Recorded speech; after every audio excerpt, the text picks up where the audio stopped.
Hello and welcome back to Podcasting's Praxis. I'm Dave, my pronouns are he and him. I'm Jamie, my pronouns are he and him. I'm Rob, mine are he and him. Fuck my life.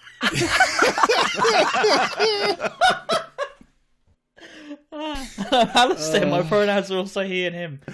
For fuck's sake. Okay, well, fuck it, that's the take. Okay, fine. That's how you're starting your episode, listener. To join us on this cavalcade of professionalism, we are lucky enough to be joined by, and soon to be left by probably, the one, the only Dr Eleanor Janega. Hello, it's me, your girl, and by You're which back. I mean my pronouns are she, her, and yeah, I'm really ready to get into it once again. Yeah. Welcome back. Well, I wanted to actually, to thank you off the bat, Eleanor, for graciously allowing Facebook to train itself on, among others, your actual work. Yeah, this is what Your book. It's in there. Yeah, I just We'd love to bring the commons back. I simply love to have my copyrighted material used for the plagiarism machine. It's really exciting. And I'm definitely not at all considering any and all class action lawsuits. Yeah, thanks, bro. I wrote to my MP. Does that also include the book that you're not allowed to look at the cover of? Yeah, so you may not see the cover, and it cannot be online because I'm sex trafficking a 15th century picture of Eve, obviously. But Yeah. it can definitely... Yeah, you got to be at least 18 centuries old before you're allowed to let that Yeah. Yeah. So, Yeah. Stupid, sexy Eve. It's just a great time to be alive and engaged in the creative professions. Because really, when I wrote 125,000 words, which eventually became 80,000 published words, nice one, Eleanor. I was really thinking, I hope I make Mark Zuckerberg even wealthier while he boils several swimming pools. That's what I got in the game for. Yeah. Mm-hmm. Yeah. If you didn't know, basically, this is entirely what everybody thought was going on, but there is now pretty much definite proof that at least Meta and probably all the others as well. This is from Ars Technica. New court evidence shows that Meta torrented at least 82 terabytes of data across multiple shadow libraries through the site Arnes Archive, including at least 36 terabytes of data from Z Library and LibGen. This is from a lawsuit of, a bunch of authors who are mad that Mark Zuckerberg is stealing everybody's shit. Mm-hmm. It's one of the many valid reasons to be mad at him. Yeah. Well, it's fantastic because currently they're in the process of discovery, by which basically both parties can demand information from each other, and they got their hands on a whole bunch of Facebook emails. And here's a few summaries of internal Meta communications about this case. The case, by the way, is called Cadre versus Meta. This is from one of their appendixes. Quote, in a calendar invitation from one of the people at Facebook, for which the agenda mentions downloading LibGen, he also asked the question to address legal, which is then redacted. The same guy then writes, using torrents would entail seeding the files, i.e. sharing the content outside. This could be legally not okay, while implying Meta will direct download instead. So Meta was more concerned about being caught sharing a torrent than they were, stealing Eleanor Janega's work and that of hundreds of thousands of other fucking authors. And maybe almost does... I like addressing a question to legal, which is then redacted, because that is actually a part of the edit process for us.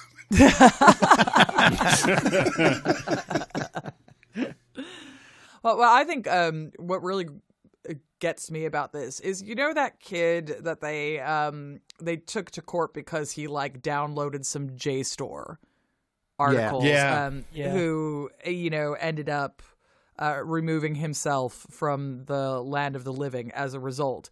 It was a few gig, and this is terabytes upon terabytes, and it's just that old adage, where if you do things, if you're wealthy enough, if the bank, if you owe the bank, $100 million, then that's the bank's problem, right? You owe them. Yeah. So, and that's just where we are, where it's like we'll hound some kid to death for sharing. But if people want to exploit the work of others, then, oh my God, no, please feel free. Fucking Keir Starmer will pretend we can fix the economy with this, which is still very, very funny to me. It would be funnier if my work wasn't being stolen. Yeah, well, I mean, the UK simply has to, set your copyright free, Eleanor, because otherwise, why will you not contribute to growth? What's wrong with you? I wrote to my MP about it, and I got back some ridiculous boilerplate thing that was like, on the one hand, yes, your work will be stolen. On the other hand, this is the closest we've found to a wizard to fix everything, so who's to say? And then I found out, I was talking to someone else on Blue Sky, and they got the same fucking letter from their MP, and we were like, did they use AI to they have write a this? letter for sure. Yeah. And it was so, I am going to write back to her and gloat now that the whole DeepSeek thing happened, and I'm going to be like, how about now? Is this your plan for the economy now?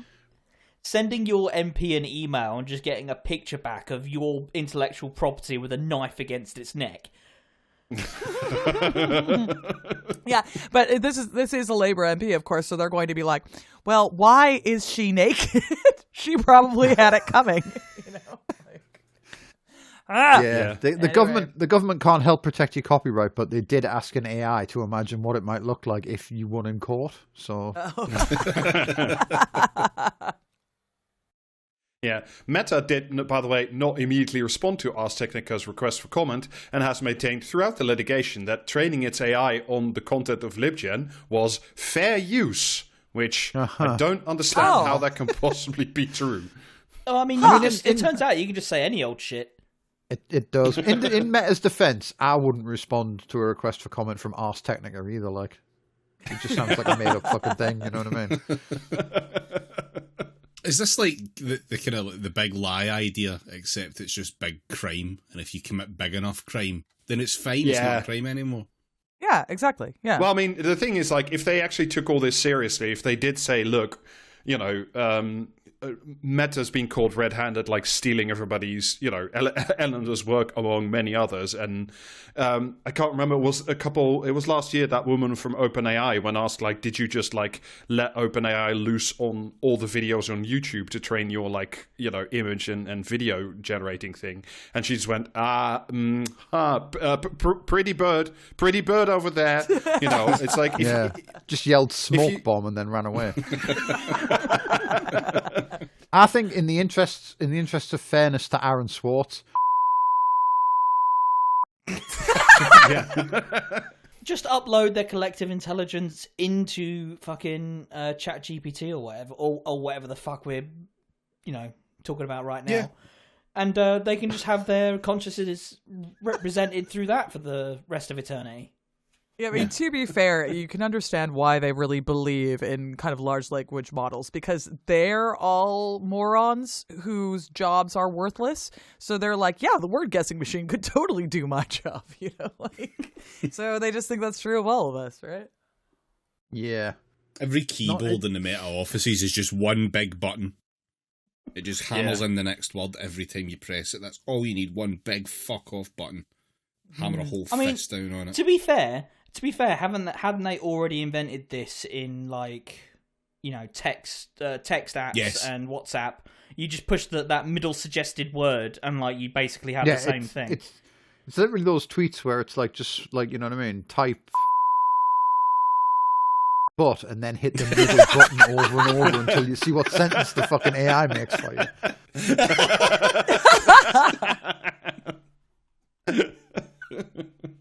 Yeah, I was recently just trying to write another useless, pointless application letter, and Microsoft Word had updated itself, and it's just infested with autocomplete now, and it's so fucking distracting. And I was just I couldn't be asked to turn it off, so it was just every sentence do you want to go left with this sentence? Do you want to go right? Do you want to use these words? I'm like, no, I just want you to leave me the fuck alone. Rob, one one thing that AI promises, right, is that in the future you'll be able to like fucking, you know what I mean, apply generative AI to like Microsoft Word and then import characters from Tekken to kick fuck out of that little paperclip cunt. Oh, okay. Well, actually, Rob, I changed my mind. I'm in. It's just come to me the singular use case for large language models, and that is writing the cover letter to go along with a job application. Yeah, I mean, it has the exact flavor of, you know, hello, global mega corporation, you are really good at turning me on. You know, like that's. Ever since I was a child, I longed to work in data assurance. You know. Yeah, you asked me why did I want this job. You weren't satisfied with money, so here's a longer like answer. You know what I mean? A longer, more circuitous answer. Yeah. Yeah, I believe in your mission of Glorch and use Glorch every day in my daily life. Yeah, no, anyway, that's enough about my shit. I wanted to swiftly move on to like something that we've discussed in passing before, but just because this week it was just so fucking flagrantly visible. So the whole new book by Pogren and Maguire, I think it's out now in full. It confirms like a whole bunch of shit that we were all, you know, cynically saying years and years ago, but we weren't, you know, that wasn't allowed to be noticed until, you know, now essentially. But one of the main conclusions that the book draws, again, is that Walker McSweeney, who, you know, hates the left, blah, blah, blah, just went on like a dark money funded campaign to overthrow, you know, the shambolic internal democracy of the Labour Party to install his, I know, shocking shit, I know. This is the first I'm hearing about it. Yeah. Do you have a second source on this? Journalists only exist in this country to come over and re-sanctify the curse that I bear. Every fucking time they do this shit, they just turn up 5 fucking years later and say, yeah, you were right about that. Who knew? Like, thanks. Yeah, David, but we always make the mistake of being right years too early. Like, so the trick is to be right at the correct time and not to tell anyone and write a fucking book about it instead. Yeah. Anyway, so like so far so familiar all this, right? But then the difference between us and like all of these fucking pricks is that for some fucking reason they know peace. Yeah, but the thing is that if you simply do not have any moral compass or sense of ethics, then you could just do this shit and it doesn't really matter. You know, they are massive hypocrites and morons, and apparently that's what it takes to sleep at night. And every day I'm envious. Yeah, I know. But then, like, so over the weekend, the Times got an interview with, you know, Dominic Cummings, yet another, you know, dark money guy who got basically a big figurehead over the line to do whatever the fuck he wanted. And then in the interview said the following. This isn't from the Times. Was he the man behind the Partygate scandal? Yeah, I mean, obviously, he says. I orchestrated it with a bunch of other people in Westminster who agreed with me that leaving Boris rattling around in number 10 would making a whole set of appalling decisions should be ended as soon as we could manage it. It's then, you know, dressed up after the fact by the Times and by Dominic Cummings by saying, oh, you know, it was actually only until after he was in number 10 that we figured out that Boris was really just a lazy buffoon who wanted to be king and not take any actual responsibility, you know, to our shock and horror. And why do we live in a country where it took some people had a party to end a fucking government, but not we socially murdered hundreds of thousands of people? Like, because David, I can answer that question because they wanted to give the Tories a bit like enough of a scare to, you know, fall back in line, let Labour have a go, but at the same time they didn't want to put on too much pressure to, like, you know, cause an extinction level event in the Tory party, although that seems to kind of have happened anyway, which is why we have the, oh my god, this Boris Johnson guy, it turns out he's a complete cunt. That was why that was the, you know, the angle of attack, rather than, oh yeah, they literally murdered hundreds of thousands of people twice. So yeah, you know, swings and roundabouts, really. not so much the incredible thing, but the entirely predictable thing was, of course, that 2 years ago, Pippa Crerar won Journalist of the Year for all the Partygate scoops, mouthpiece which were just of the literally, year. But the reason I bring all this up is not to just like dredge up ancient history that makes us depressed, but like here we have like Although you are. although I am, yes, but like here we have in the span of like 2 weeks. A book and a major interview just coming out and saying like, oh yeah, no, you thought you had like some influence on who was like prime minister and, you know, how they leave the building and whether or not they respond to like any of your wishes or, you know, that you had some grasp on this process. Oh no, get fucked. If you are not inside the you know, the gilded walls, if you're not a journal or an MP or a lobbyist, you don't exist. You could just go fuck off. Did you want your water fixed? Yeah? No. Didn't think so. You're not Dominic fucking Cummings, are you? And it's just like, to put these two stories out in 1 week of each other is really just like, nah, this is a democracy. This is go fuck yourself hours.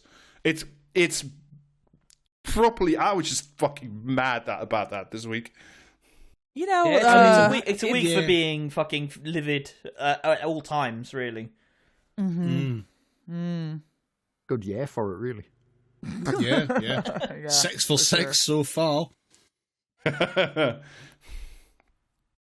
yeah, all of this, you know, you might ask yourself, why the fuck, after, you know, with everything that's going on, why would you, you know, at all be proud to be British?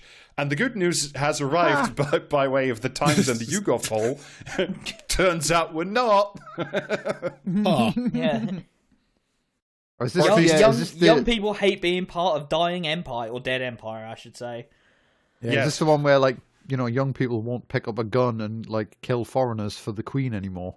Yeah, which is, I think it's just so funny because it's like, so you just don't want kids to notice why we go to war anymore, right? You know, this isn't about, are you willing to go fight the Nazis? Because they're like, just FYI, the Nazis are fine and are setting the agenda for the government. But if you could go kill some brown people, that would be ideal, right? And of course kids do. Or maybe we have some evil Russians as well, if you're bored with the brown people. You know, we have some evil people in Ushankas, and I assume that, you know, that they're the Red Army again.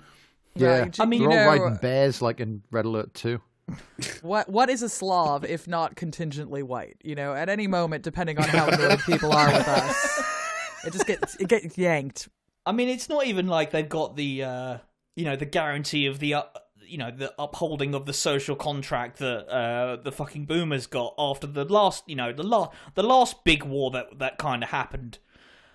So why would anyone under the age of fucking, I don't know, 40, 45 have anything resembling a degree of loyalty and like patriotism? Well, it's because I you guess? Just have to be.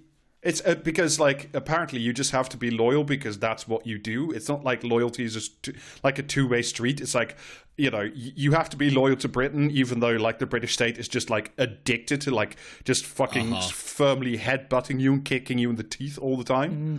I mean, I mean, Britain doesn't even have the balls to, you know, just rat fuck entire generations of people to such a degree that the only way you can get like healthcare or an education is by literally joining the army. You know, to guarantee citizenship, you need to have done military service. I hear that's working really well over there.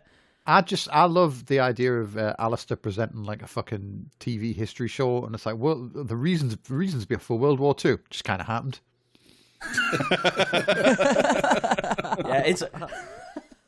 Yeah, you can find my description of World War II in the Daily Mail. Yeah.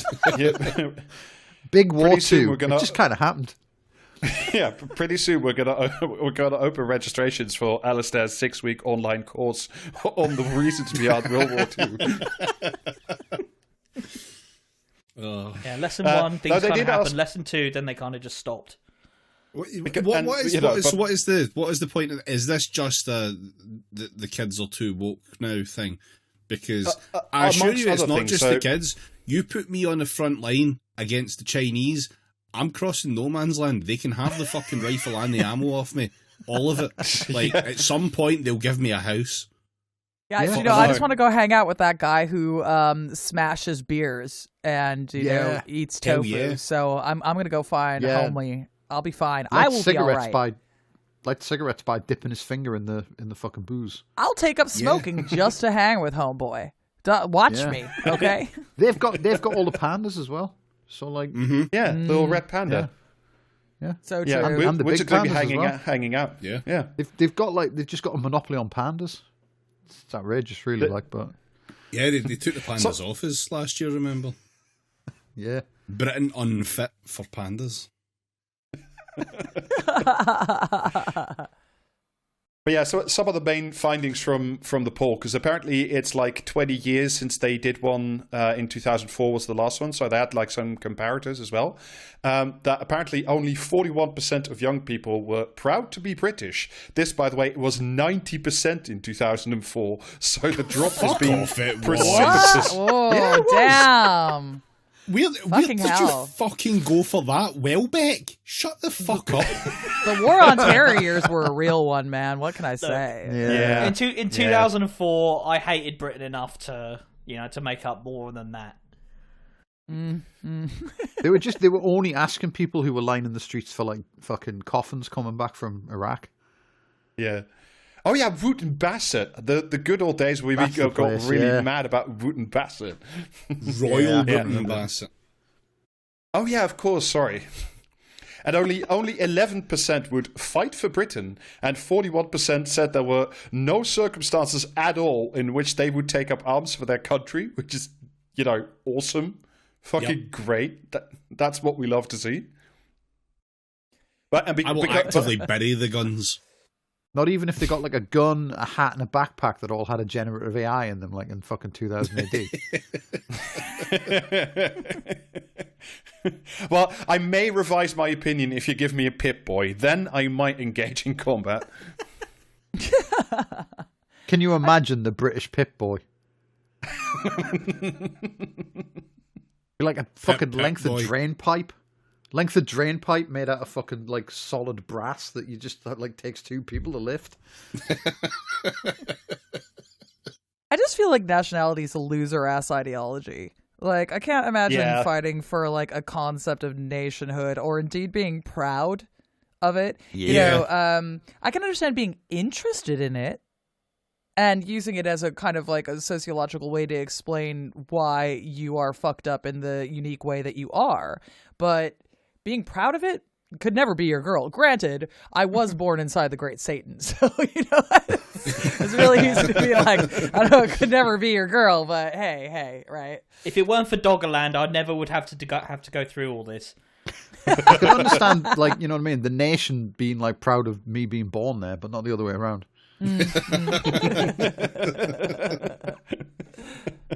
Every fucking day is Jamie Day on time.is. Yeah.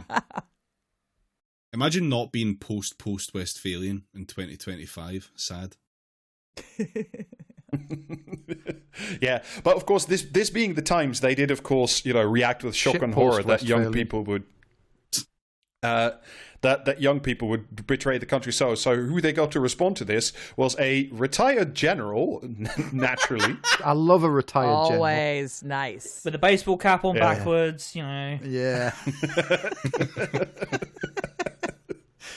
Sitting in the chair like Michelle Pfeiffer, chatting to Coolio. How come all of our generals are retired? That's what I want to know. Like, there's just a limitless supply of these pricks to turn up in the papers and talk about how this is the everything. actual negative effect of not having enough walls. You end up with too many generals and you need to make them retire.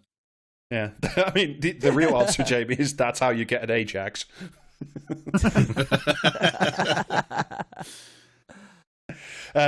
So this is from the time.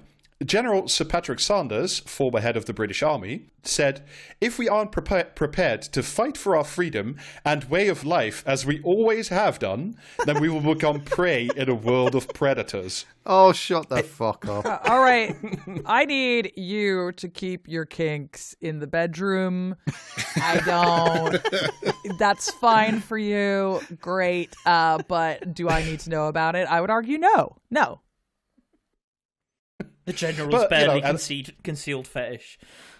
Oh, we're just prey. Oh, if we don't, then our bare bottom will just be sticking out in the air for anyone to see. For any predator that might wander by. Oh, they might bite us. Oh. Oh, Don't no. want to be bitten by the predator. I'm sorry. Has it's anyone horny. got a bottle of water that we can spray on these two? Rolled up newspaper, perhaps. Listen, don't invite me on if you don't want to hear the don't truth. hit me on the snout. Oh no, now I'm all wet. I can't believe you would spray me. It's because my bum is in the air. Any predator. I've got no Any contingencies to predator retake with a control of big the spray podcast. bottle of water could just come and find me here. Oh no! David's and I'm rapidly stuck. flicking through the podcast manual at this point. Help! I'm stuck in the United Kingdom. There's no.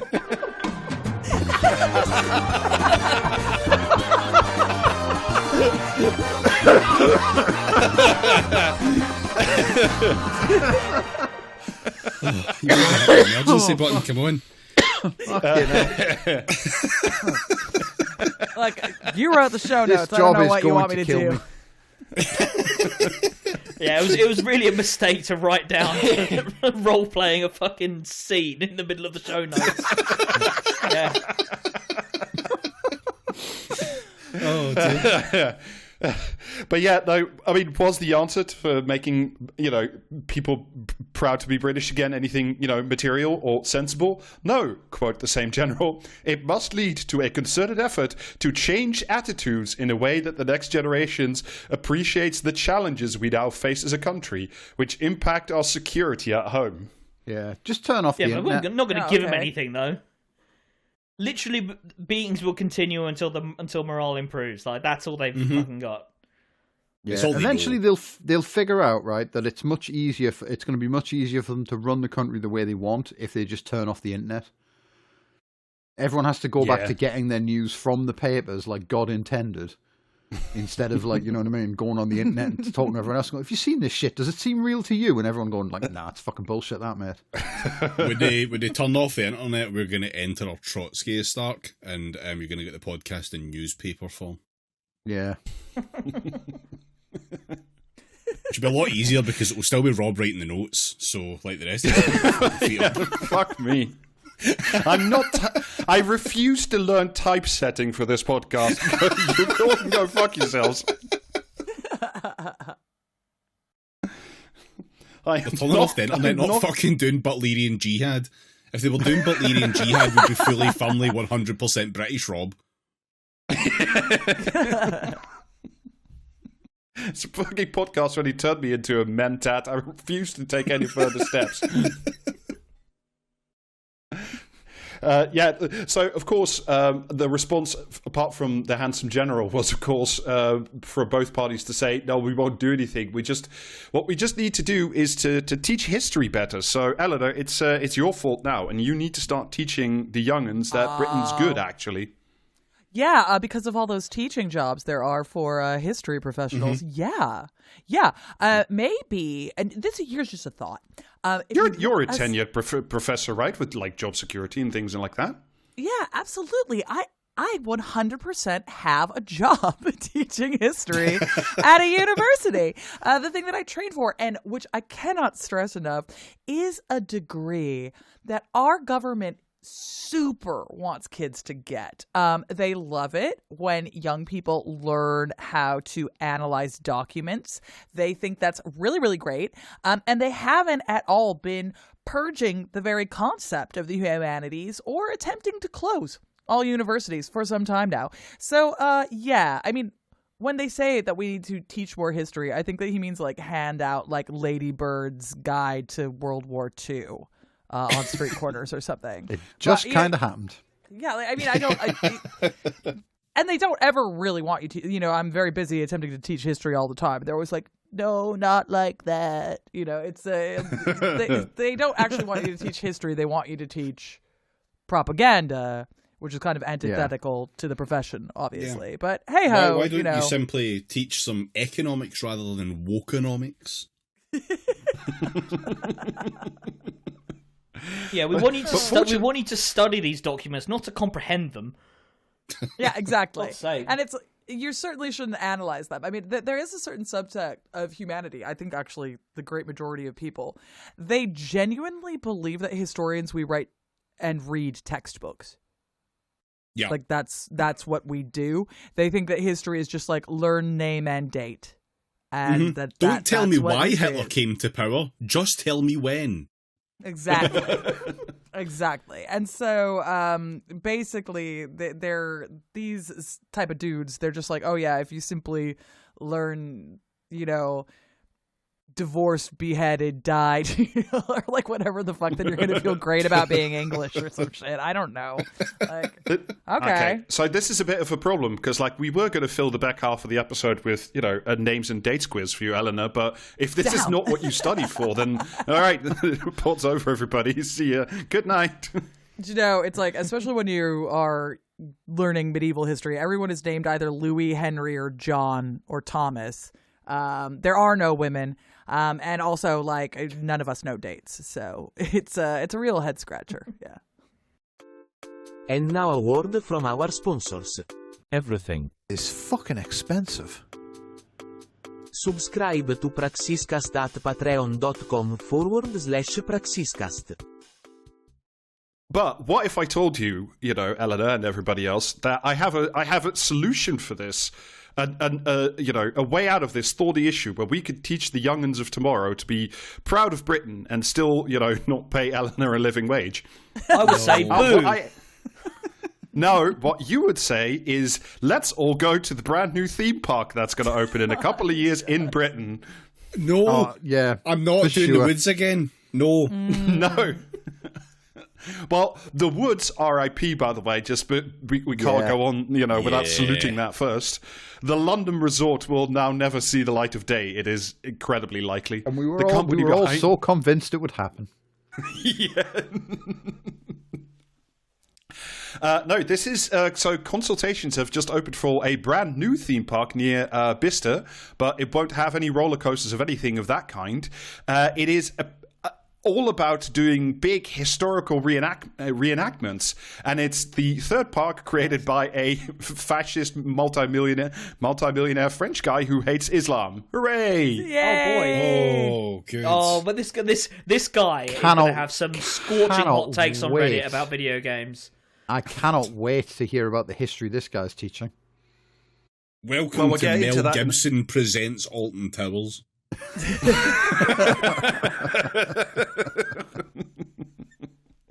Melton Towers. Yeah.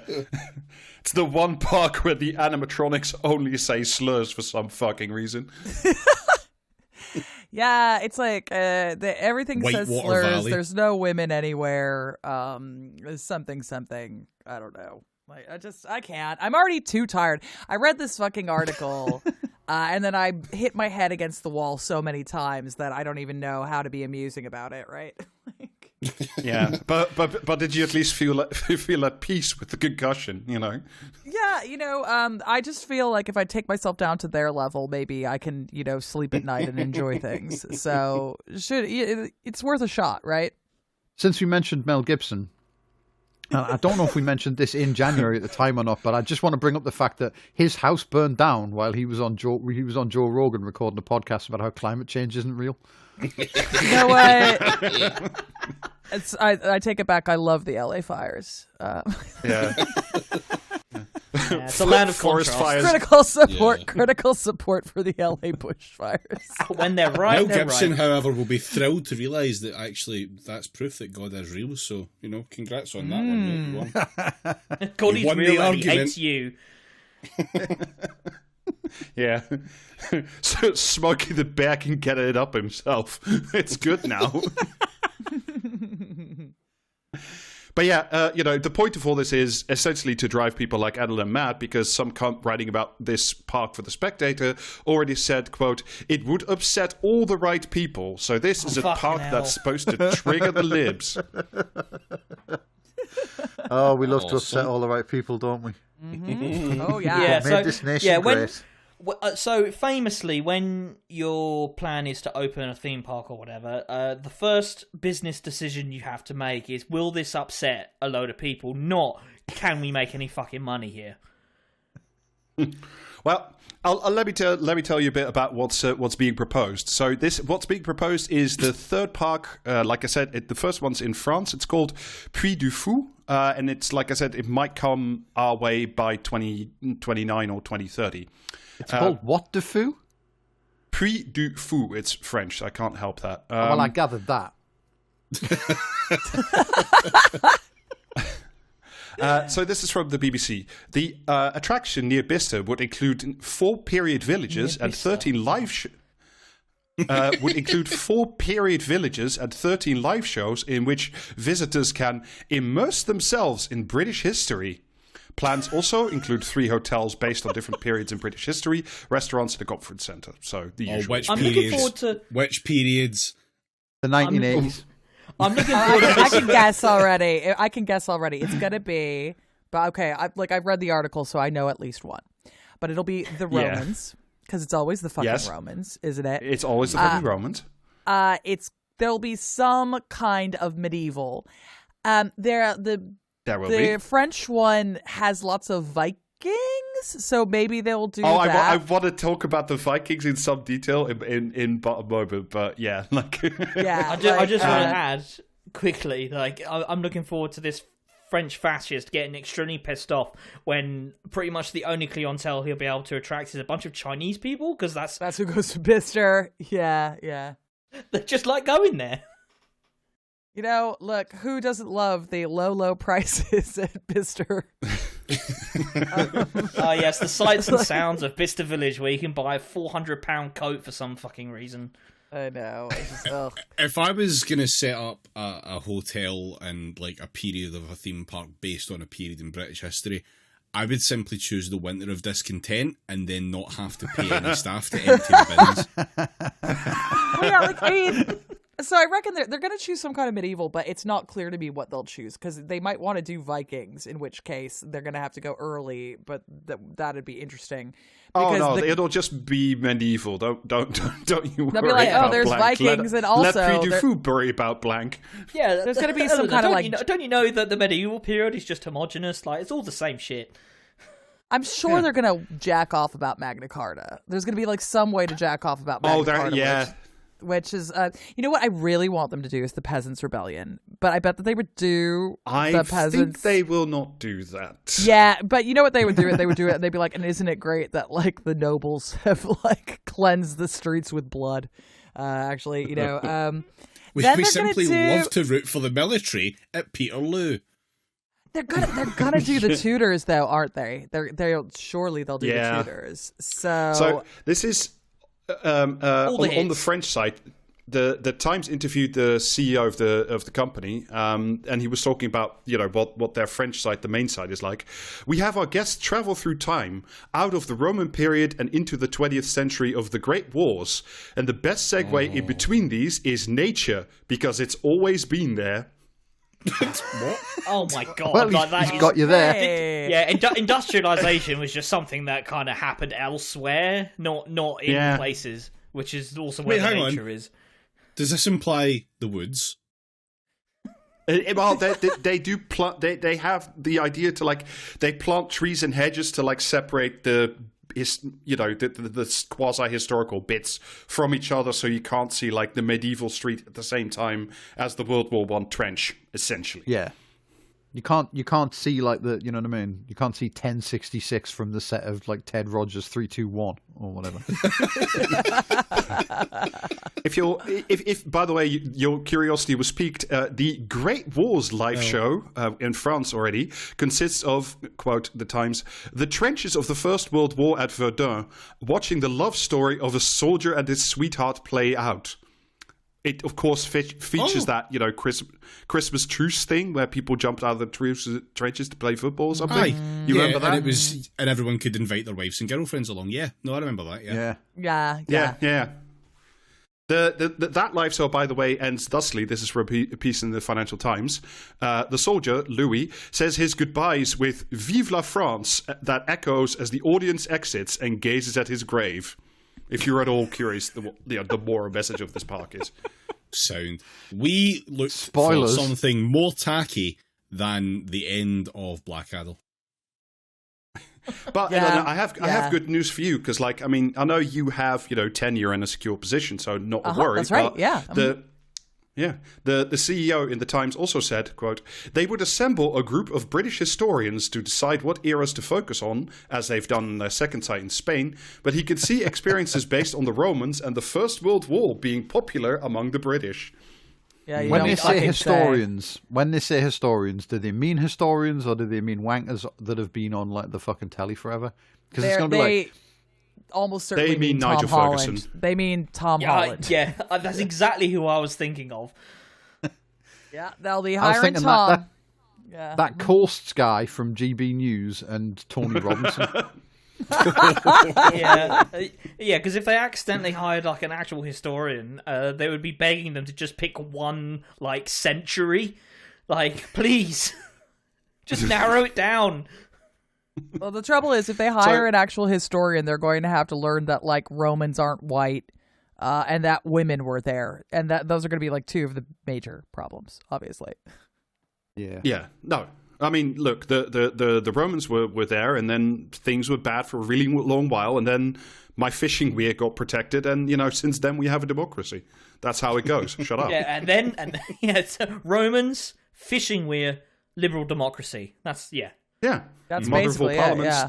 done and done. So like in general, this is like just a historical reenactment theme park with no like rides, no roller coasters and stuff like that. Like it sounds kind of stupid, but the thing why I want to talk about and also want to have Eleanor on to talk about it is like the one in France, the main one, is like not designed to be educational as such. It's designed to be reactionary history dressed up as entertainment with live shows. yeah. Like Hell yeah. It is by design reactionary. Like the guy who founded it is a guy called Philippe Villiers, about whom we'll discuss a bit more later. But he designed it with the explicit aim of presenting a patriotic French history that is both Christian and conservative and opposed to foreigners, essentially. So medieval times with the swastika on the front. Sweet. Yeah, and this is the thing, like, when I first started reading this, having not known about this theme park, I was like, oh, is this, like, a really big medieval times? Fuck yeah. Like, I love medieval times. Like, let's fucking go. And then you're like, oh, no. Oh, no. Right? Because the trouble is with this, and they say in this article, they're like, well, it's not history, it's art. But the trouble with things like this is most people are not taught histories for all the reasons we have discussed. It is being systemically dismantled as something that you can learn. And then when you present them with entertainment that is wearing a historical costume, they then believe that that is real. It's, I call it kind of the Braveheart problem, where, Braveheart has a historical inaccuracy on the very first screen, right? Where they've got dates wrong and kings wrong, like right away. But nobody cares because Mel Gibson is wearing a kilt, right? Yeah. And when you have big budgets. And because his house burned down while he was on Joe Rogan. So it's important to remember that. I mean, but the trouble is, people and are then presented. the English king burned his house down again. Yeah, that's the problem. Is that like once you burn down Mel Gibson's house, you have to wait till he gets another one to wait for it to happen again. And what am I meant to do in the meantime? But I mean, podcast does not endorse the cool crime of burning down Mel Gibson's house. Look, it was a natural disaster / God's will. So what can I say? I mean, I guess does indeed vault. What happens though with this shit is that like it becomes my problem to teach people out of it, right? People assume that this stuff is real, like they assume the Lady Bird bits book of history is real. And then when you're busily doing actual history, that then gets called revisionist history, as if there's any such thing as revisionist history. You know, like the process of doing history is constantly reevaluating things. Yeah, the process of learning is revisionism. This is what we know. Exactly. And to change that is revisionism in itself. So, checkmate. So, then, when I'm going to have a bunch of people who think that the Middle Ages is whatever the hell they've seen at this theme park, then it becomes my fucking problem, right? And more to the point, it becomes society's problem, which is that this idea of the past as a conservative place that is, completely homogeneous, but heteronormative, of course, and definitely Christian. And, I'm not saying that the past isn't, majority Christian for a long time in Europe. I'm saying that, that can mean a lot of things, homie, right? Christians do go out on a limb. So it creates a culture in which conservatism is the default story, and that's by design with all of these things. Yeah, that is explicitly by design. So, and the way you can tell this, at least with the site in France, I didn't look into the one in Spain, but I doubt it's much different. Essentially, is so the main attraction of the park in France is these big live shows. Some of them, the biggest one has 4,000 quote unquote volunteers or unpaid labor. Essentially, it's fucking massive, right? But they all are. And I want to talk you through some of the shows and what they present as French history, or which version, and then sort of, if you think about this kind of misrepresentation and this conservative version of history being applied to Britain, with the low standards and morals that we have today. So one of the main shows at the French site portrays the uprising in the Vendée, which is it's an incredibly bloody internal rebellion during the revolutionary era, where that region, the Vendée, for a number of reasons, mainly to do with the revolutionaries trying to ban the Catholic Church, rose up against the revolution and were led by some aristocrats. It's quite complicated. It's very bloody. It's not a proud moment in revolutionary history either. But this one presents the Vendée uprising as with the character in the lead of a noble but doomed aristocrat leading his honest and God-fearing peasants against the villain, which is the French Revolution. Yeah, and no problem with that at all whatsoever. Yeah, we all hate the French Revolution? ? Yeah, I mean, basically, people. That's just rude. Oh. Basically, the point that the show's trying to make is that the doomed aristocrat, who is of course handsome and beautiful and a man naturally, is he falls in the end, but he makes common cause with the peasantry. That he didn't oppress at all, because both the peasants and the aristocrat love family and tradition, and the French revolutionaries do not. Yeah, all of them were trying to turn their calendar back to 1984, but they couldn't figure that calendar out now, and that's why they were all really mad. This is why the French revolutionary calendar had to be got rid of. We love the fine tradition of being owned and unable to move down the road. That's my favorite thing about being a peasant, really. Yeah. But you can see the problem, right? Because people look at this show, and by all accounts, it is incredibly spectacular and visually very stunning. But the problem is, of course, is once people absorb these kinds of lessons about a complicated and unpleasant period in French history, that that the revolution is bad, monarchy and tradition and the nuclear family are good, which are the core lessons that this thing seeks to impart, is maybe that's the kind of revisionist history that in this current moment in time might seek very, fertile ground with the fucking Nazis and fascists that are all around us right now. Mm-hmm. Yeah, and this is the thing. The fascism plays on false pasts. There's always a past that was pure, where you have been assigned by God or the state with a hot mommy girlfriend, and you just go to church and everyone knows their place and things happen in the right way and there's nothing but a bunch of straight white people around and everything is fine and it's just going to be like pate all day long, right? You know, that's what fascism feeds you, is this idea of an imagined past that is purely imagined. Bin men were hard, the milk got delivered to your doorstep, all that shit, exactly. And it's seductive, it's easy. That's the fucking problem with it, is it's easy. Yeah. Right? And like what we're as historians asking people to do is think. And I mean, granted, I'm in very specifically like the historical entertainment business. That's like how I keep the lights on at home. And I guess one of the things that frustrates me is that I do actually think that average people are really smart.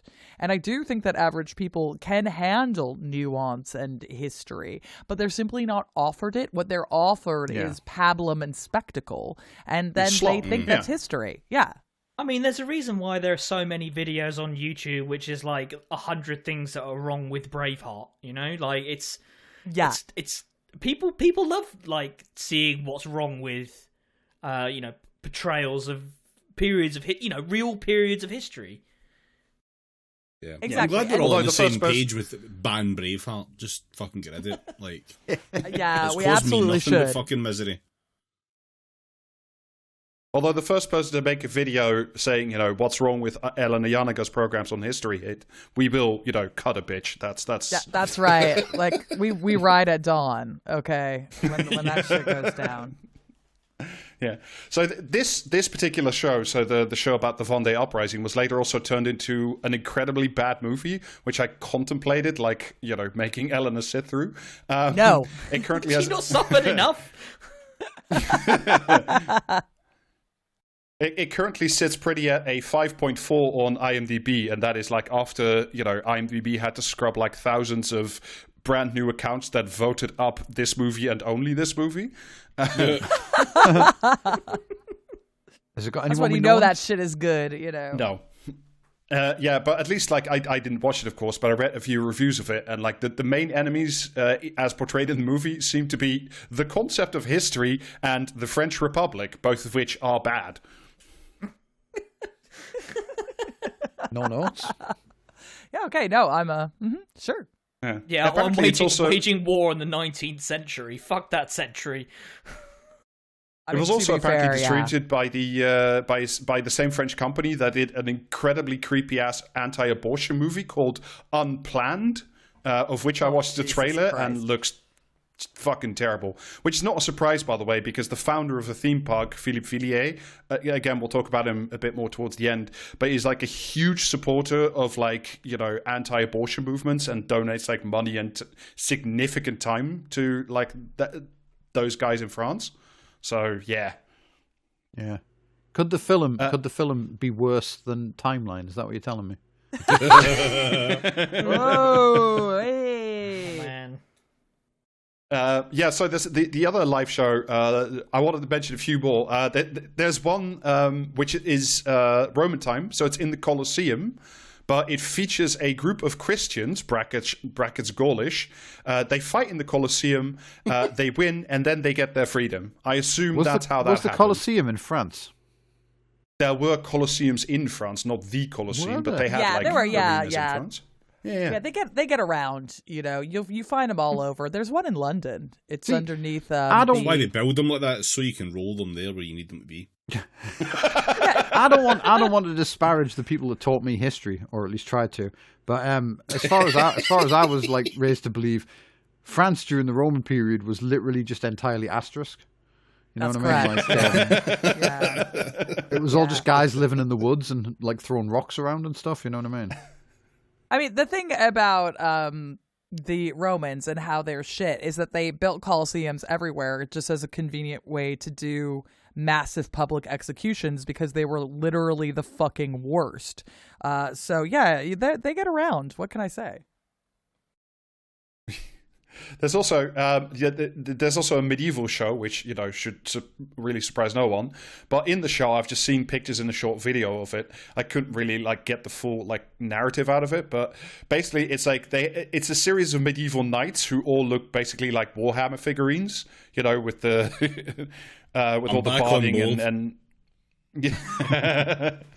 but basically, the noble knights must save the kingdom, and there is a woman in this one of the main characters actually.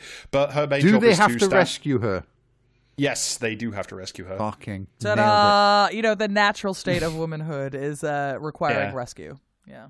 Yeah. And usually it's Italians that are doing that role of saving the princess, though.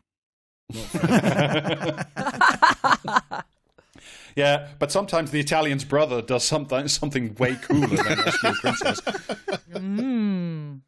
Yeah, and would it surprise you to learn that the best and fairest knight of all of them, at the end of that particular live show, spoiler alert, wins the hand of the fair maiden and gets the castle?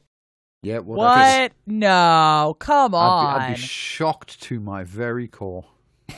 Finally, justice for the white man. And Eleanor, since you were mentioning Vikings earlier, my favorite one might be they have a Viking attack as well. That's one of the other live shows. They have a Viking attack on some, I don't know, local coastal village, but it's not so much a Viking attack as a celebration of the tale of Saint Philibert, French saint. And basically, it ends with the miracle of the saint himself rising from his coffin and converting all the Vikings to Christianity. The end. And then everyone stands up and claps. Yeah, exactly. Yeah. I was kind of honestly work, just because I love a good saint's miracle, but also it's like the trouble is when I do it, it's cute. Right? And then when fascists do it, I'm like, hey, you knock that off right now, right? I love a good saint miracle that is some stupid shit like this. But, the problem is that miracle stories aren't real. I need to be the one to say this, right? My favorite saint's miracle is a racist Czech one, where Saint Adalbert's ghost chases a bunch of Germans out of the monastery he founded after he dies, and the Czechs are like, "It's a miracle," right? And is this guy available for Blue Sky? Oh, actually, I said that was Saint Adalbert. It was St. Procopius, not St. Adalbert. Sorry, I take it back. St. Procopius, please do not haunt me.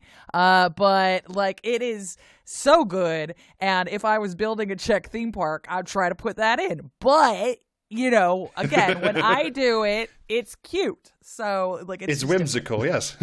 Exactly. And it's these men have no whimsy in their hearts, so they couldn't possibly understand the medieval period, which was a whimsical ass millennium. And we all know that people love whimsy. Especially David. It's true. I'm known for my whimsy, yes.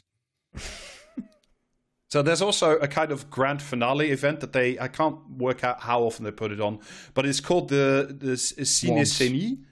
No, they do it a bunch of times, but it involves 4,000 volunteers, quote unquote, because there are some questions about the labor status of these volunteers, which, according to some of the reviews I read, quote, all right, fucking Keir Starmer. No. I mean, that they are volunteers, quote unquote, but because they do so much work, and without them, the show can't go on. Yeah. The French unions have asked some real questions about what the fuck is up and why are none of these people paid. It's the LARPers. That's the thing, is that what really, really pisses me off is the volunteer nature of it. It's cool, and also you're exploiting labor. So it's just well, who the fuck is getting paid around here, right? You can't even pay your actors. They're just people who are just so in it for the love of fascism that they get down. And to be fair, LARPers, yeah, okay, all right. No, I take it all back. Well, I mean, one of the other things... what the only difference between this and that fucking Willy Wonka thing in Glasgow is scale. Well, and professionalism. By all accounts, being in this park, every review of people I've read who went to it have said the shows are incredible. There's attention to detail. It looks fabulous. it is proper entertainment, and that's kind of my worry about it. Like, if it's as shit as that, like, And Willy are you Wonka thing in suggesting Glasgow, that, like, I wouldn't Willy be Wonka worried. thing in Glasgow wasn't entertainment? I was fucking entertained. I'll tell you that much. Yeah. Now, when these people say attention to detail, though, do these people know what the fuck they're looking at and can say, "Oh, good attention All to of the detail"? Vikings had hats with horns on them. Yeah, or do they simply mean, well, the walls didn't look plastic? Like, is this going to be a me going to fucking Galaxy's Edge thing and, like, you know, pulling out the parts of it that are clearly fucking in contravention of the Wikipedia? Or is this just fucking Joe Wikipedia Blogs going, mentioned, "Oh, look, it's Stars War"? Yeah, we need a big alarm or a bell or something. Yeah, exactly. No, I mean, the way they treat history in these parks is like, I'm sure they build the buildings and the houses look, I don't know, Eleanor would be able to tell me whether or not they do, yay or nay, but like, from my layman's eyes, it looks reasonably as it should. I don't fucking know, but like, it doesn't look... To be fair to them, it looks pretty okay. Like, I wasn't mad. I was like, oh, okay, that, like, word. High That's praise fine. indeed. Yeah. Yeah, I know, like, that's basically my resting position is mad about historical inaccuracy. So if I'm not mad, you've done okay, I guess. So, but the more of the problem is like what this park also does is they have bought a number of quote unquote authentic relics for display within the park. So, such as a ring that they say was worn by Joan of Arc. Aren't relics famously like inauthentic? I mean, and also, why would Joan of Arc wear a fucking ring? She was like Mask. Anyway. How else would Gave she her cost plus Fireball? 10 hit points. Yeah. What she really needed was fire resistance. Sad state. Yeah. I bet you it's girly. It'll be like those images of Joan of Arc that were made after her death where she's in a dress. Like they're going to try to femme her up or something. You know. Well, there is one of the medieval show features like a girl who isn't Joan of Arc's, but like is meant to like inspire Joan of Arc, who has like a mystical lance and stuff. So it's like it's in the same line. It's just not Joan of Arc, because then you'd get into like, you know, copyright trouble. Yeah.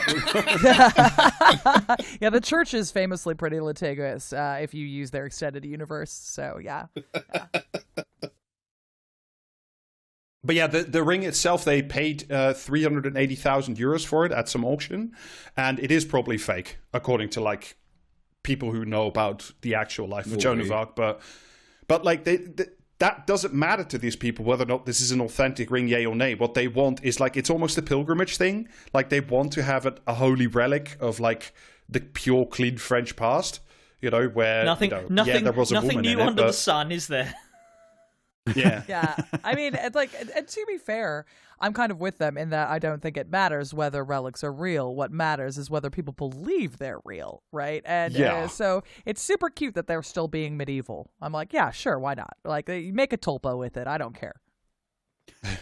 But like, so briefly, sort of coming back to that World War I show as well. This is from an article in the Financial Times where the author interviews the current chairman, who is the son of the founder.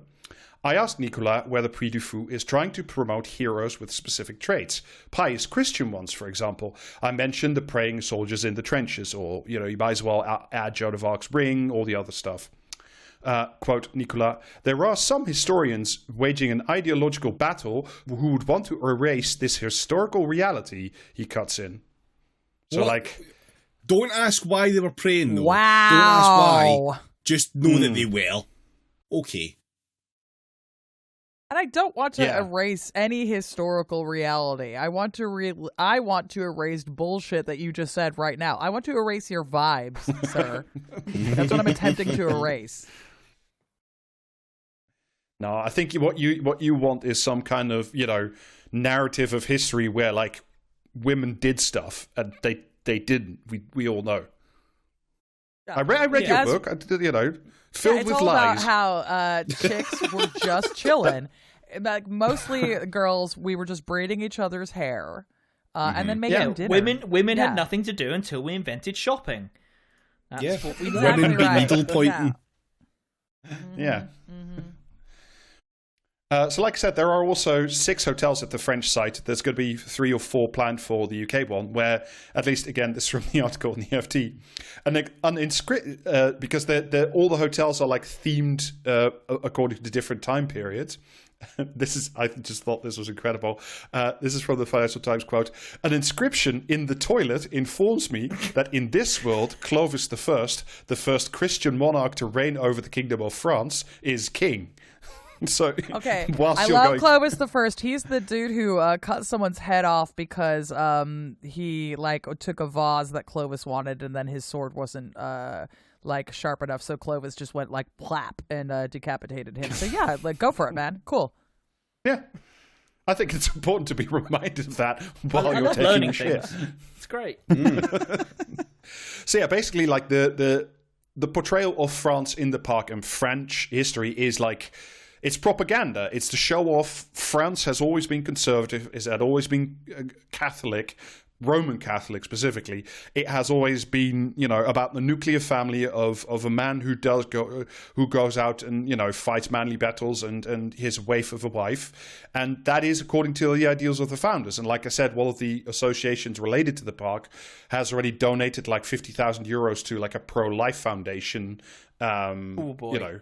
And at this point, we do need to mention briefly, talk about the founder of the park, which is a guy called Philippe de Villiers. And even the Times mind, felt obliged to point out the following bit, quote, "A French politician known for his nationalist views, staunch Catholicism, and criticism of Islam."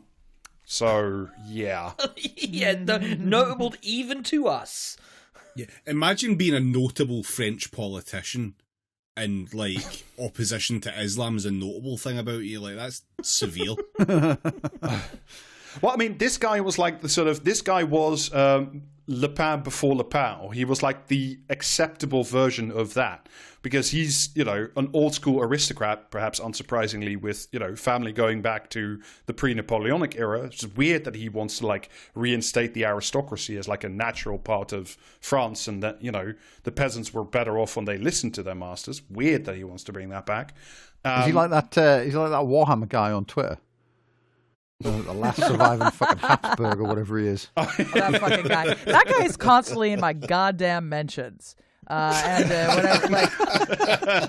that fucking Habsburg is always in my mentions, and whenever he says anything to me, I just send him back pictures of the Second Defenestration of Prague. He never takes the hint.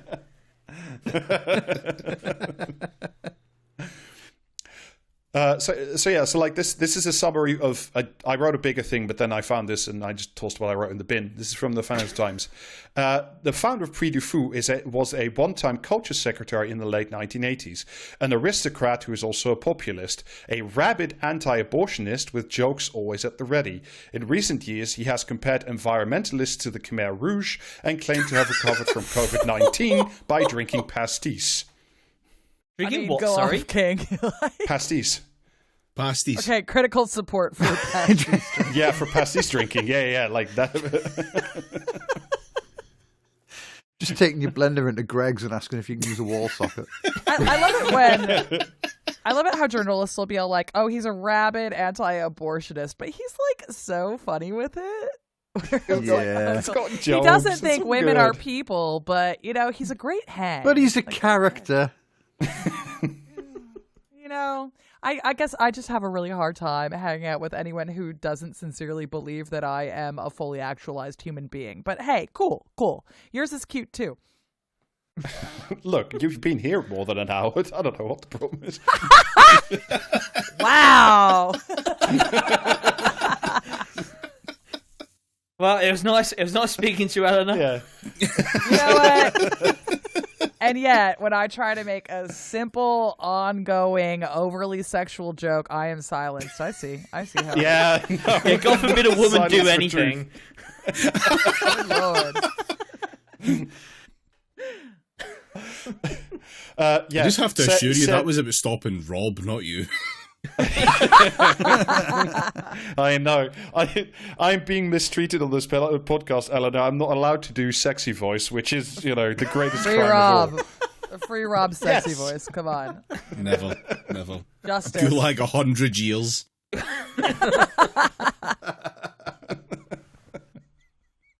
Good cause. 100 years of sexy voice. That's gonna be my novel. Get out of here. All right. Anyway, Someone does need to claim the title of least erotic author from Paul Mason, though, don't they? So why not you? You could But I write the don't sexy wanna voice work- archipelago. But I don't want to work for MI6. Anyway, said Philippe de Villiers, Macron, quote, no longer has the courage, the audacity, or the strength to say, we are going to save French civilization. The theme Love park it. founder said, Like, damn. Yeah, but- I'm sorry. Was Macron saying that at a point in time to you? Also, I mean, I think What? I love the idea of a civilization that is expressly French. I just, I would like to see it. That's all. You know, Well, how does one context- disentangle France from the rest of Europe and indeed the world? It's just bananas. Like these well, people are let me so let me give you unserious. the context for why he said what he said, which was he said this a week after a teacher was killed in northern France by a man of Chechen origin who allegedly shouted Allahu Akbar during the incident. So what he's implying there should be pretty obvious now. Yeah, he's implying that the Turkic hordes are coming for us all at any moment. He's like, yeah, the Huns are going to be on horseback. Yeah. Yeah, don't. Yeah, Yeah, will sure. you stop lusting for Vienna? Jesus Christ, it's been so long. Anyway, like the point of all this is with like the decline of history and like everybody, you know, fucking. I saw, you know, the Labour Party and the Tories and Reform falling all over themselves with that poll saying young people hate Britain, and that like they all said the same thing, which is like what we need to do is not like provide, you know, people with a materially better life. Is we need to teach history better so people are proud of it, and this theme park will do that. It will give you fake, terrible, bad, you know, plastic, patriotic, easy to digest entertainment dressed up as history. But on the other hand, no one will be able to afford it. So Yeah, that is true. Yeah, Yeah, but like at this small point, how is saving anyone going to go graces. to this thing? And it is like, this is made explicit, like, right? This is from the current runner of the park and the son of the, you know, the original fascist. Quote, what we want when an audience leaves our shows, which are works of art and never meant to be history lessons, is to feel better and bigger because the hero has brought some light into their hearts. Our park is more about legends than a history book. Oh, Well, just watch which is fucking Star fine. Wars then. That's fine. It would be fine if you weren't like also being like, by the way, this is history, right? Yeah. Like Yeah. you can't have both. And I think it's sort of okay if you like call the theme park legends or something or myths. But the point is like you're saying it's history, right?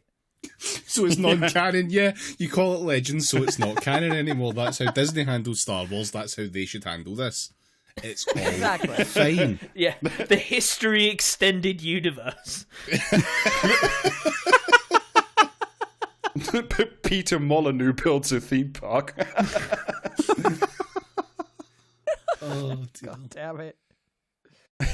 Yeah, so quote again the same guy. The artistic language we invented, i.e. the stuff that we did to make the park, corresponds to the era in which we live. People have a thirst for their roots, a thirst to understand what made them what they are today, which means their civilization. They want to understand what went before them. He calls it a profound desire to rediscover who we are. So you're not doing history, you are just doing shows and doing art, but at the same time, you are also telling people, oh no, this is your history and this is how you rediscover who you are by going to these fucking fake-ass shows with, you know, free labor. this is your civilization, and here's the bonus you get for the first, 200 years. But, it's just... the thing is, I suppose, if everyone had really great history literacy and had received an incredible history education, then I would be fine with places like this because you could just go and have like a silly time and critique it. But no one knows a goddamn thing, and they're being told it's historical. And then if you ask any serious questions, they go, "Oh no, no, no, no! Like, I'm sorry, madame, but you seem to be hysterical." You know, and so like that's the issue. Being sent away to the sanatorium by park security.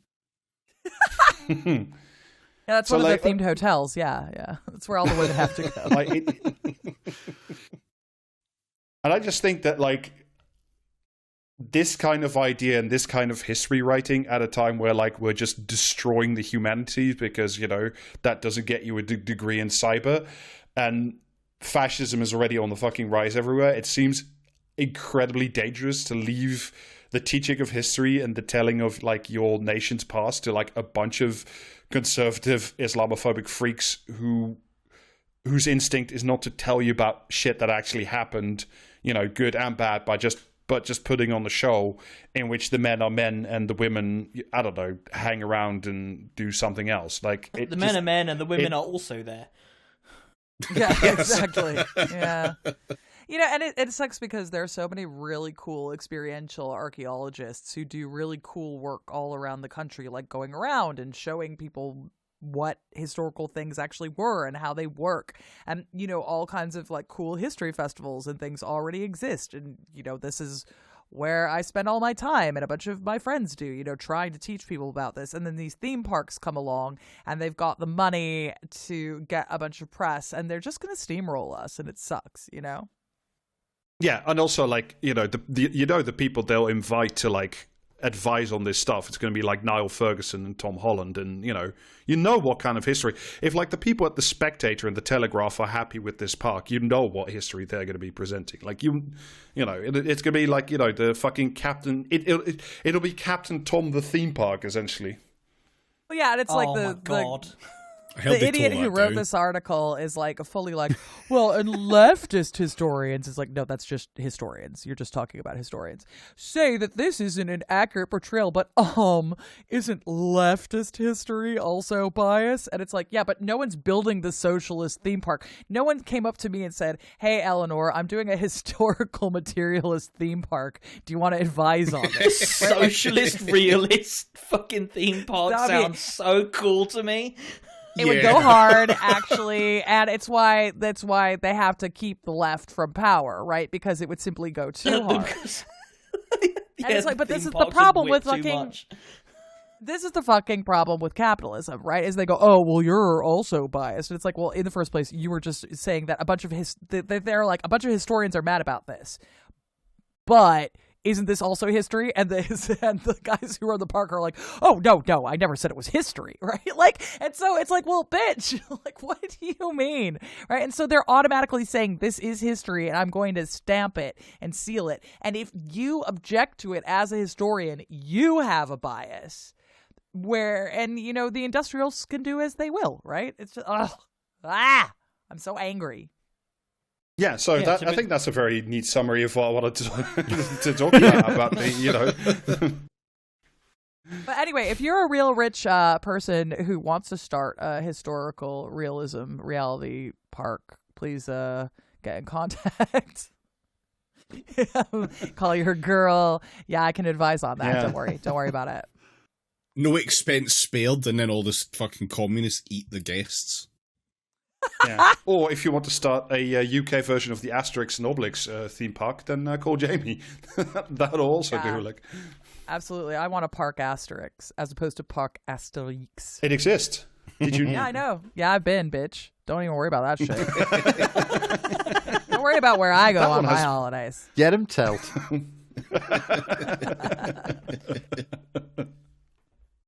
That one even just like has the common courtesy of putting into fucking roller coasters. I know, eh? Or like, damn. Yeah. Anyway, so I think before I don't know, Jamie, did you do comment or commentary app before we let Eleanor go, or are we? Yeah, no, I've got some. Oh, good further horrors. Yeah. Yeah. All right. Condolences to anybody who still listens to the Motley Crew. Thoughts and thoughts. Is that comment or commentary? Is this Little John again? Oh, commentariat. Yeah, commentariat. I want it to be a comment. I want it to be a comment as well. I'm joining Eleanor in the prayer room. That was a comment in the Daily Mail. Oh. It was an article about Vince Neil's plane crashing into another jet on a runway.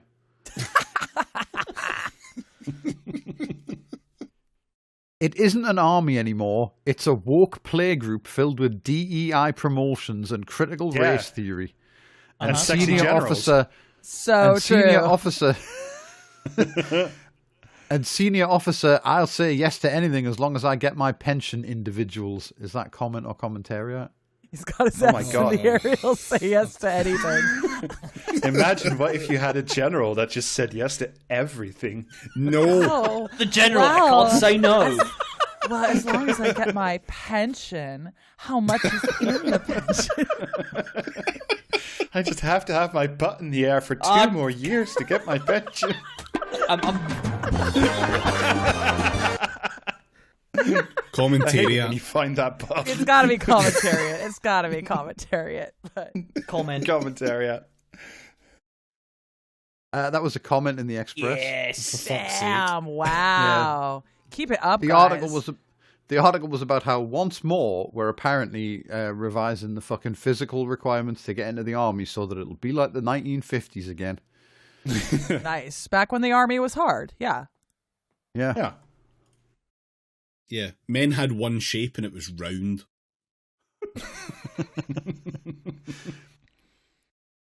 This might be a side effect of motherhood, which has made all young men look like children to me, but I think it's more likely that they epitomize everything I do not want in a relationship. I don't want to mummy a boyfriend, or even be cast in the role of the wiser one, the advisor and the teacher. I don't want to have a conversation with the back of someone's phone, or be shown reels of sea otters holding hands while they sleep. I'm not sure I really understand what a reel is. Is that comment or commentariat? Commentariat. that's Who gotta does be not want to see the commentariat. otters? This is a Yeah. personification of anhedonia. I think it's so fun. This is just like a funny idea too. It's like, yeah, man. There's this every time I walk outside my door, there's someone with a gun to their head, being like, "Be a cougar, get out there. I need you to be sucking and fucking with 25-year-olds now." Yeah, man. That's what they're expecting. There of me. are unsatisfied twigs out there, soldier. Yeah, that was Celia Walden in the Telegraph. I can't Hey. think of anything worse than having a toy boy. Damn, like, I mean, incredibly, like, a lot of questions are being raised by my article. I can't imagine anything. Et cetera, et cetera. All right, last one. Imagine I'm shouting this. If France was serious, it would send military patrols along the beaches day and night and puncture the dinghies and confiscate the motors. So what is the real deal between France and the UK we are not being told? Is that comment or commentariat? I hope it's a Comment. comment. I hope it's a comment. I hope it's a comment. Oh, I'm going to say commentariat because I'm a nihilist right now. Yeah, or it's Widdicombe. That could also be true. Oh, that is That true, was a yeah. comment in the Daily Right. Mail on a Richard Littlejohn column. Ah, I bet it was. Sounds like it, yeah. Yeah, it was a Richard Littlejohn column about that guy from Albania, was it, who couldn't be deported because his son likes chicken nuggets? Fuck yeah. If Nuggies you win saw that again. story, yeah. Like his son. From the impression I got from the very few facts Richard Littlejohn enclosed in his column was the guy's kid is autistic because he has like sensory issues and he only eats like specific foods and stuff like this, and so that was one of many reasons why they decided not to deport the kid's father.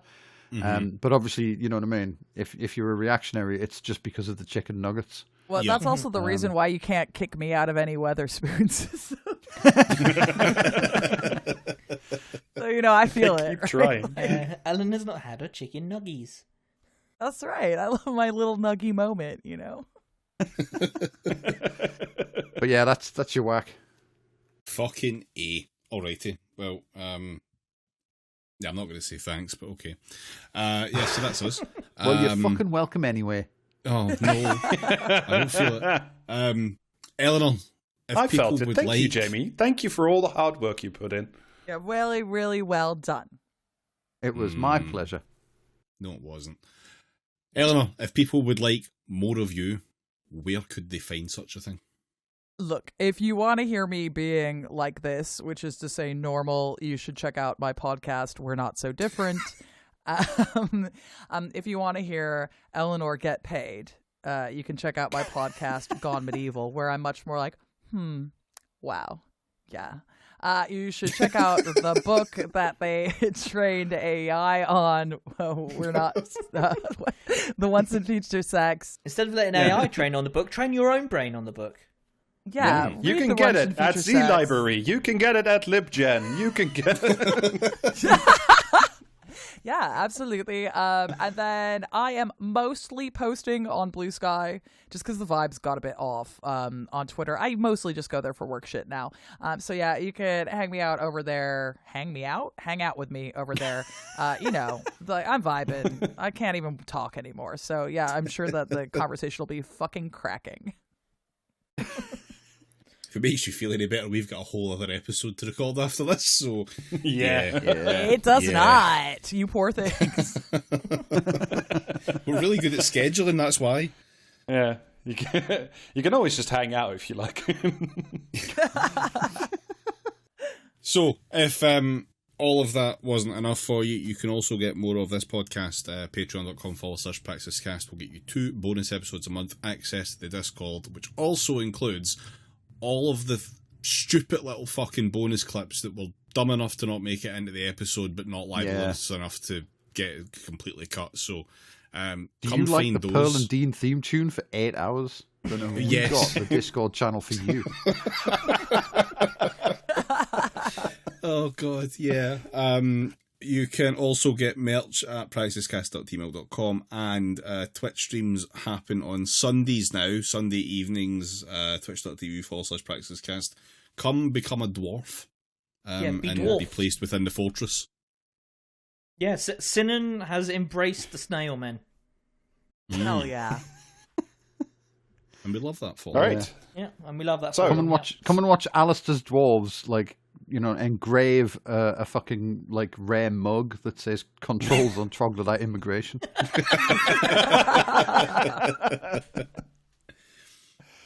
All right, that's enough plug shit. Eleanor, thank you so much for dropping by.